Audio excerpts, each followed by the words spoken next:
For the retro fridge, the first thing you want to do is take chipboard and cut a few 10 by 3-inch pieces out, and then use something curved to make the corners rounded. You can also use a hole punch that makes your corners rounded.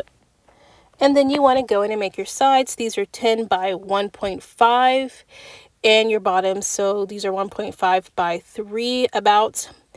And then you want to box in your chipboard pieces, and this is the one that's just going over the top, and it looks like a little ice cream sandwich, but that's what you want.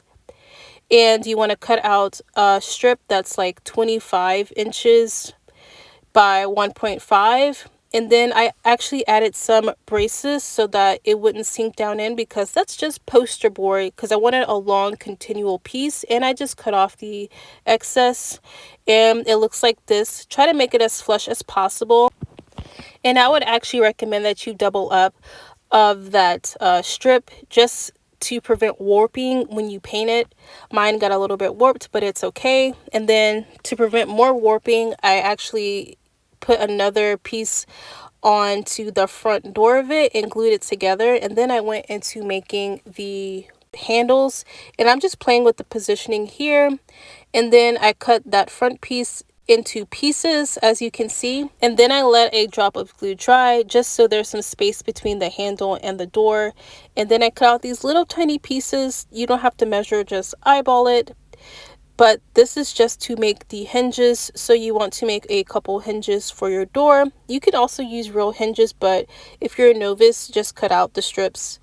And then you want to glue your door down, and then also glue that strip down, and then glue the second door down. And it got turned around, so I didn't have room to glue down the bottom strip, but that's optional anyways. And this is how it came out. Now it does flop open, so I did use Velcro to keep it closed, but that's up to you. Here is the finished result. I'm taking a picture of it here just because I haven't put together a kind of retro vintage handmade style kitchen. And yes, making it handmade does lend an extra charm to it. Otherwise, you can just use the Mini Brands fridge. But this one you can customize to save space, of course, and get it to the right height for your dolls if you would like, even though retro to me runs a little bit smaller. Also, for the inside of the fridge, you can just glue a printable of the inside of a fridge on the inside. Or you can make shelves. It's completely customizable, but I made the simplest version possible for any novices out there. I will be featuring this project in my next DIY craft book, but in the meantime, enjoy the video. I hope you found it helpful, and I'll catch you in the next one. Bye!